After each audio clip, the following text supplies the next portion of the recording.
Depois de anunciar carreira pro, filha de Steven Spielberg é presa em motivos que. Micaela Spielberg, filha do premiado cineasta Steven Spielberg, foi presa no último sábado, 29, na cidade de Nashville, nos Estados Unidos. Segundo informa o The Hollywood Reporter, a polícia recebeu uma acusação formal de violência doméstica e a jovem de 23 anos teve que ir à delegacia prestar esclarecimentos. Relatos afirmam que Micaela foi presa por agredir Shktankwa, seu namorado e jogador profissional de dardos. A jovem ficou detida por 12 horas e foi liberada após o pagamento de uma fiança no valor de $1000. Aparentemente, de acordo com o WZTV-TV, a agressão foi resultado de uma discussão iniciada após o casal retornar de um bar. Tudo teria começado com um comentário rude, dito pelo namorado. Depois disso, a jovem teria arremessado objetos no homem de 47 anos, o que acabou machucando um pulso e uma mão de Paneco. Recentemente, Micaela Spielberg anunciou a sua carreira como atriz e produtora por.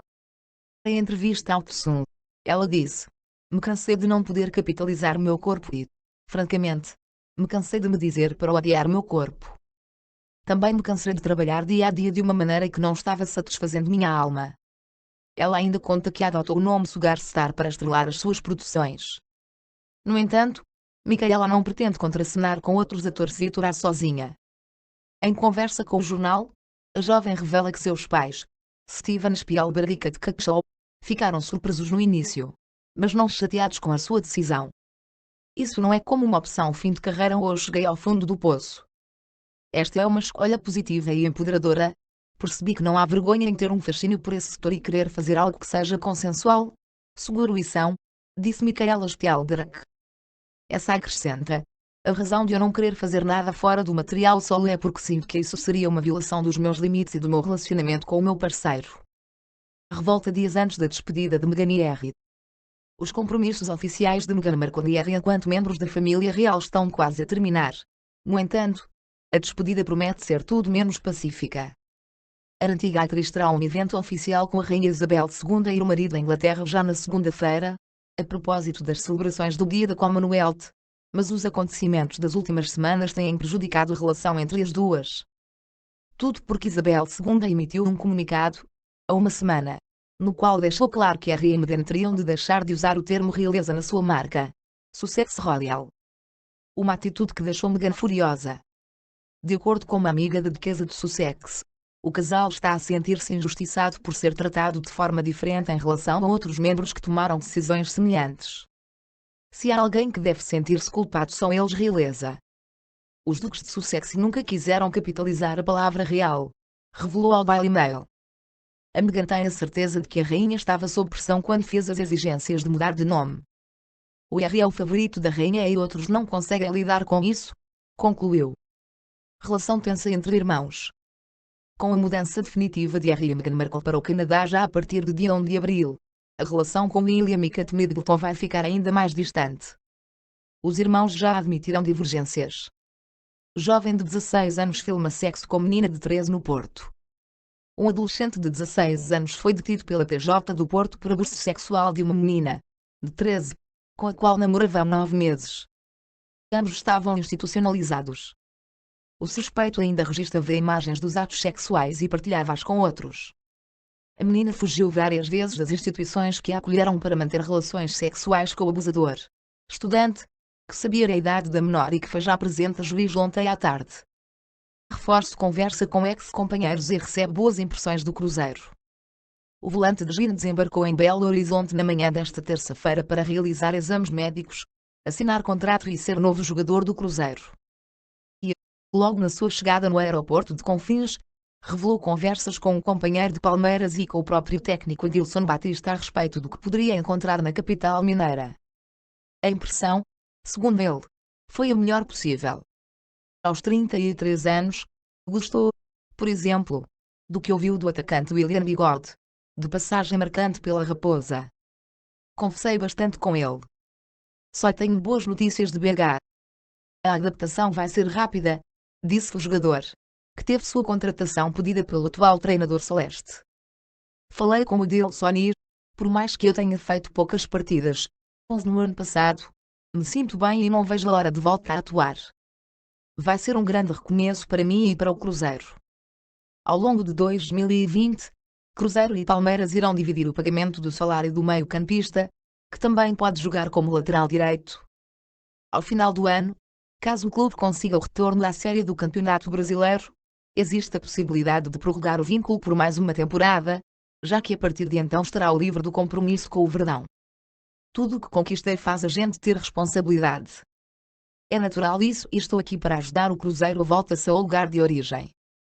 Estou feliz em fazer parte da reconstrução de um clube tão grande como esse, completou Devine.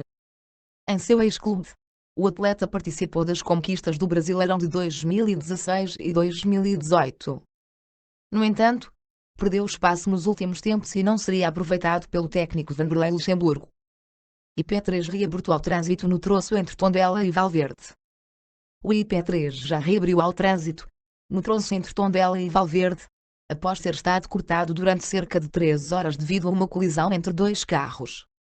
2 homens ficaram feridos.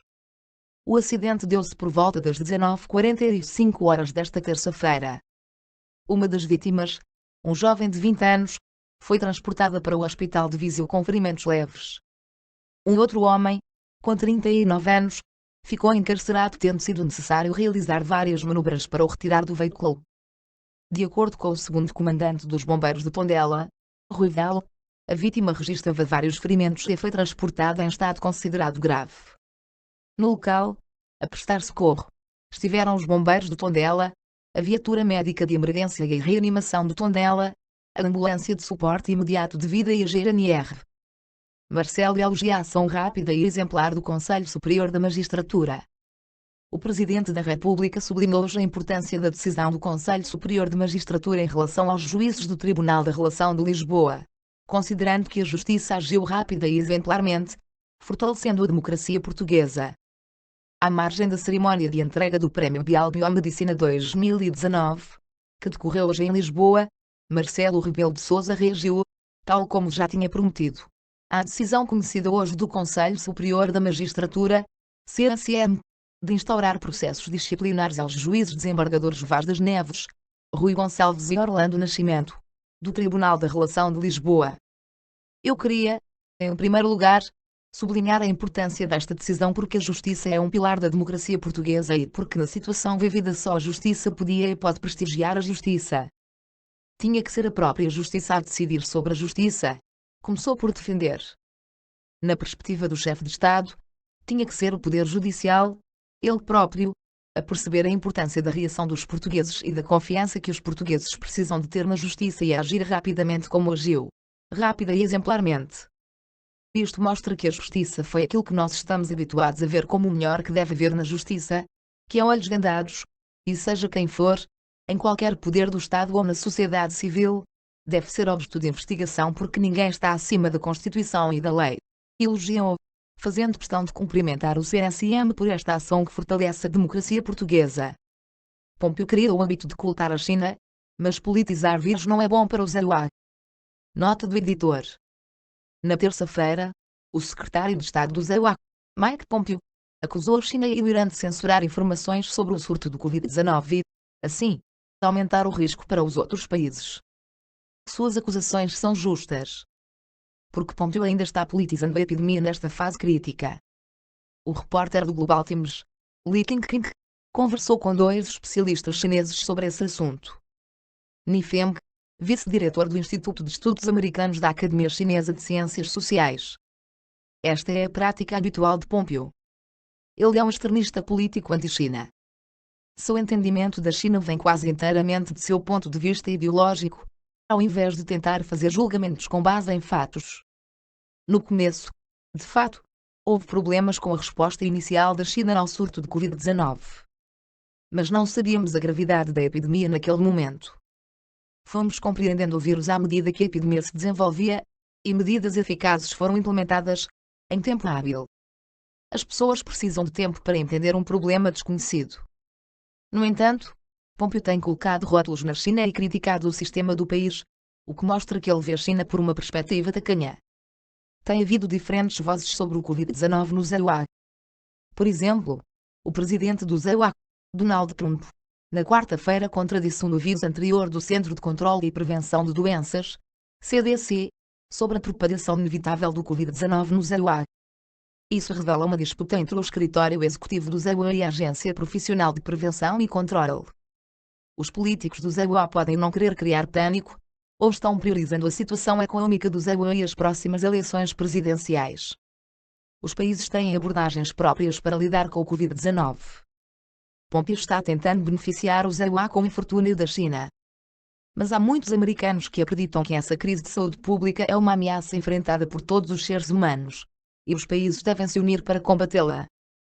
Ainda existem vozes racionais no ZEUA, apesar das declarações extremadas de Pompeo. Pompeo e seus colegas consideram a China um rival estratégico. Eles dizem o que querem, desde que masque a China. Eles criaram o hábito de culpar a China, independentemente do que o país faz. A atitude deles permanece a mesma, mesmo diante da epidemia, um desafio enfrentado por todos os seres humanos. Tal politização do Covid-19 dificultou a cooperação internacional e levou o ZEUA a uma situação passiva para lidar com o vírus. Xin Yang, vice-diretor do Centro de Estudos Americanos da Universidade Fudan em Xangai. Pompeo coloca a culpa de tudo no sistema político de qualquer país que o ZEUA julga rival para ludibriar a opinião pública, criar desculpas para a repressão do ZEUA e obter apoio político doméstico de aliados do ZEUA. No entanto, os ataques de Pompeo distorcem os fatos. O mundo vê claramente se a China está ocultando o surto da epidemia. Temos que admitir que, ao enfrentar o Covid-19, vírus completamente novo e desconhecido, houve problemas com a resposta dos governos locais. No entanto, em geral, a China adotou uma atitude aberta e responsável em relação à epidemia. Além de divulgar informações sobre a epidemia em tempo hábil, a China bloqueou o centro epidêmico e adotou medidas rigorosas de quarentena para impedir que o vírus se espalhasse além de sua fronteira, medidas que causariam danos econômicos à China no curto prazo, mas que são eficazes em conter o vírus. A China também tem compartilhado informações sobre o Covid-19 e fornecido suprimentos de prevenção para a OMS e a outros países e regiões afetados. Pompeo fez vista grossa para isso. Ele não perdeu nenhuma chance de distorcer os fatos e difamar a China. Pompeo disse em julho de 2019: "Eu era o diretor da CIA. Mentimos, enganamos, roubamos." Isso lembra a glória do experimento americano. De facto, seus atos estão alinhados com seu status anterior e hábito profissional como diretor da CIA. Como secretário de Estado do ZEUA e um importante membro do governo Trump, Pompeo está tomando todas as medidas para reprimir e conter países como a China, que o ZEUA consideram rivais. Isso é consistente com a estratégia externa do governo Trump, e Pompeo está se esforçando para divulgar essa estratégia e atrair mais aliados. Não devemos nos importar muito com as palavras ofensivas de Pompeo. O trabalho duro da China é evidente e não precisamos que o ZEUA faça um julgamento final. Outros países não acreditam em tudo o que Pompeo diz. A vitória da China sobre o Covid-19 será a melhor arma para combater essa calúnia.